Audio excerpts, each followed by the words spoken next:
Hola Meni, ¿cómo estás? Me llamo Micaela, mis amigos me dicen Mica. Me estoy comunicando con la radio para decirte que por fin me siento perdonada. La verdad, no sé cómo pasó, pero lo supe desde que dijiste que no hay un lugar tan lejos donde su amor no te pueda alcanzar. Ese fue mi punto de encuentro. Hola Meni, soy Leo.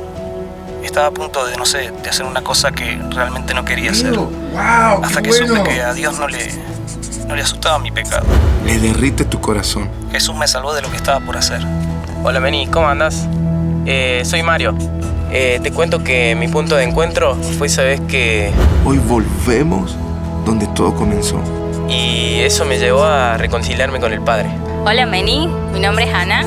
Bueno, la verdad es que yo no creí en Dios. Es tiempo de ver a Dios en todo lo que nos rodea. Y ahora puedo darme cuenta de que Dios sí existe. Me siento a salvo. Hola, ¿qué haces? ¿Todo bien? Soy Nico y bueno, te quería contar que no sabía cómo dejar las drogas, ¿viste? Pero Quiero decirte que Dios no quiere que vivas en una prisión. Pero bueno, entendí que tenía que hablar con alguien para que me ayude y bueno, y dejar de aparentar algo que no vivía. Eso nada más, nos vemos. Hola Meni, soy Willy González, aunque todos me conocen como Redimido. Y ahora quisiera contarte, amigo, cuál fue mi punto de encuentro.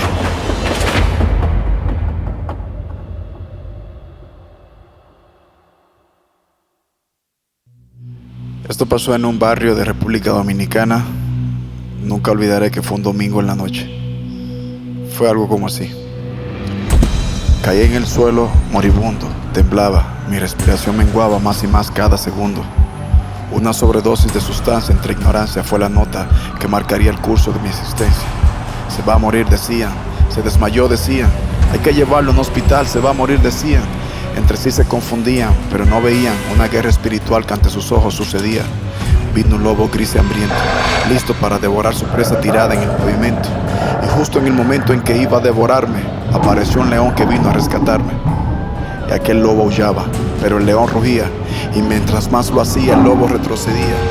Se suponía que yo moriría aquel día, pero su presencia me tenía vivo para este día. Eso fue un domingo en la noche.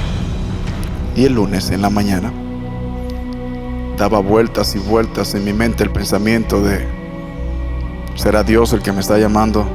¿Cómo pude salir vivo de esa sobredosis?